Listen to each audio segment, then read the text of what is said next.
Hello everyone, मैं हूं आस्था और आज के इस वीडियो में हम आरबीआई ऑफिस अटेंडेंट पोस्ट के बारे में जानेंगे। रिजर्व बैंक ऑफ इंडिया, जिसको हम भारतीय रिजर्व बैंक भी कहते हैं, अगर आप आरबीआई में ऑफिस अटेंडेंट बनने जा रहे हैं या जैसे कि आप जानते होंगे अभी हाल ही में आरबीआई ऑफिस अटेंडेंट पोस्ट के लिए वैकेंसी रिलीज की गई है।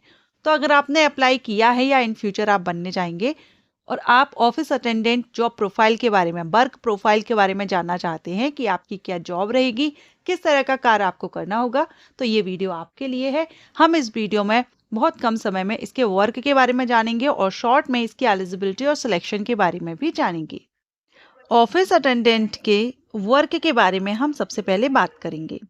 ऑफिस अटेंडेंट, जिसको हिंदी में कार्यालय परिचारक कहते हैं, ये एक चतुर्थ श्रेणी का पद होता है और ये एक अटेंडेंट का पद है। तो अटेंडर जो होता है वो आप जानते होंगे, किसी भी ऑफिस में जो अटेंडर होता है वो अलग अलग तरह के बहुत से कार्य उनको करने होते हैं, जैसे कि जो फाइल्स हैं या अभिलेख हैं, कार्यालय जो वस्तुएं हैं, जो ऑफिस में यूजेस होने वाली सामान्य हैं, उपयोगी वस्तुएं हैं, उनका भौतिक स्थानांतरण मीन्स एक टेबल से दूसरी टेबल या इधर से उधर रखना, अरेंज करना, व्यवस्थित करना, और वितरण, डाक वितरण, अनुभागों, विभागों या जो डिविजन्स हैं उनको खोलना, ऑफिसेस को खोलना, ठीक है, बंद करना, फोटोकॉपी करना, या जो अदर गैर लिपिकीय नॉन क्लरिकल जो वर्क रहते हैं, जो नियमित कार्यों में सहायता करते हैं। हमारे किसी भी ऑफिस में आप रहेंगे तो जो रेगुलर वर्क रहेंगे उनमें आपको हेल्प करनी होती है। आप एक तरह से अटेंडर होते हैं।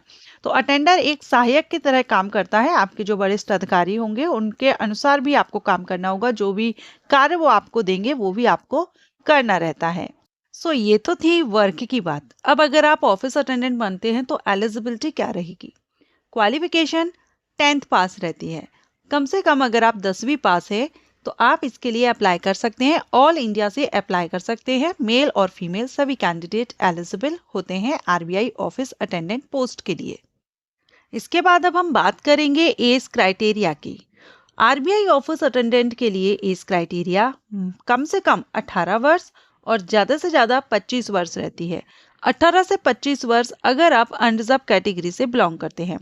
वहीं अगर आप रिजर्व कैटेगरी से रहेंगे तो सेंट्रल गवर्नमेंट रूल्स के अकॉर्डिंग आपको एज में छूट दी जाती है। सो रिजर्व कैटेगरी में रिलैक्सेशन मिलेगा, लेकिन अगर आप एक जनरल कैंडिडेट हैं तो 18 से 25 साल एज लिमिट होनी चाहिए। नाउ हम बात करेंगे इसके सिलेक्शन प्रोसीजर की। तो सिलेक्शन प्रोसीजर में रिटन एग्जामिनेशन होता है, ऑनलाइन होता है, एमसीक्यूज टाइप होता है, जिसमें आपसे reasoning, general English, general awareness और न्यूमेरिकल एबिलिटी से क्वेश्चन किए जाते हैं। सभी से इक्वल क्वेश्चंस होते हैं, 30-30।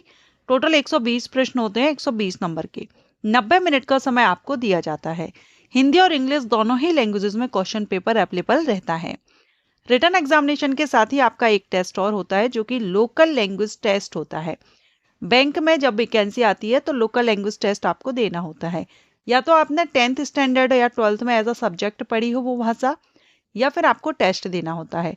ये डिपेंड करता है कि आप किस स्टेट से अप्लाई कर रहे हैं, वहाँ की लोकल लैंग्वेज क्या है, उसी का आपको टेस्ट देना होगा। लेकिन ये जो टेस्ट आपका होता है, लैंग्वेज टेस्ट, ये सिर्फ आपका एक क्वालिफाइंग नेचर होता है, मार्किंग नहीं होती है। फाइनल जो रिजल्ट है वो आपका रिटन एग्जामिनेशन के बेस पर ही बनता है। अगर आपको ये इन्फॉर्मेशन और ये वीडियो आपके लिए यूजफुल रहा है तो वीडियो को लाइक एंड शेयर कीजिएगा। Thank you.